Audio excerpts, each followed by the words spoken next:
In this video, we'll show you how to add a user using the new Cencon 5.0 software. Before adding users, think about how you are using Cencon. Certain information must be predefined so that it is available for selection. Examples of this include bank branches, user types, region definitions, and customer IDs.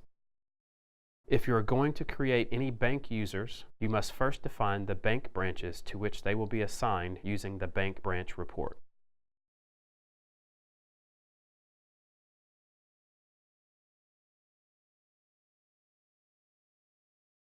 If you are going to use region control, you should first define your regions using the region report.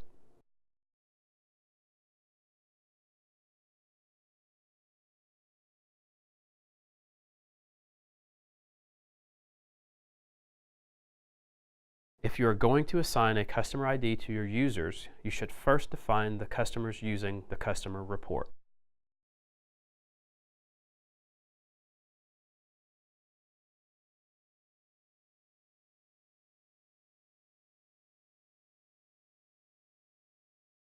To add a new user, complete the following steps from the user report. First, select Operations and click on Add a new user. Choosing a user ID is very critical in the Cencon system. They are case sensitive and can be up to 64 characters in length. However, if you are using Cencon in conjunction with your Cencon system, remember the user name field in Cencon is limited to 20 characters. Enter a nickname for the user if desired.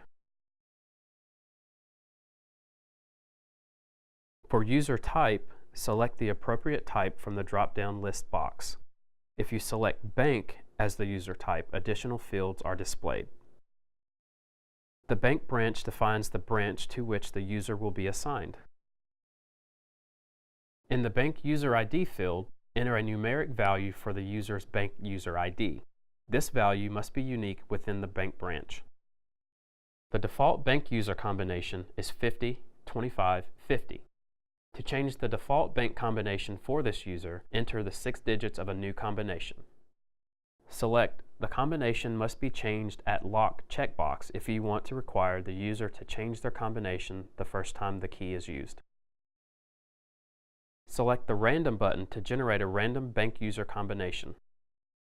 For a logon user, such as a dispatcher, supervisor, or special supervisor, this password will be used to log on to Cencon in conjunction with the user key.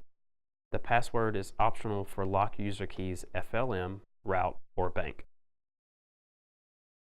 The text fields on the Access Control tab are used to define a time slot or a series of time slots during which the user is authorized to operate Cencon locks.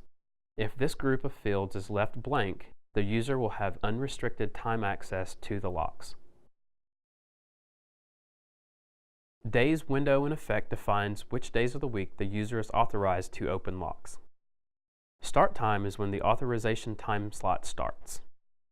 Duration is the length of time in hours and minutes that the user is authorized to access the locks. This is not the end time for the authorized access period. Dispatches allowed limits the number of times the user may be dispatched to a lock. The user is disabled from further dispatches when this limit is reached. Access limit start and end date specifies the date range during which the user is enabled for dispatches. If the boxes are not checked, the user is always enabled based on the time window setting. If region control is active and the current dispatcher is not restricted to a local region, then the region ID can be selected from a drop-down list of regions. This determines what region the new user is assigned to.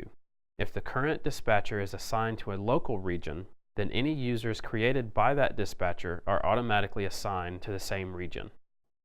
Enter service branch and the user's full name information as desired.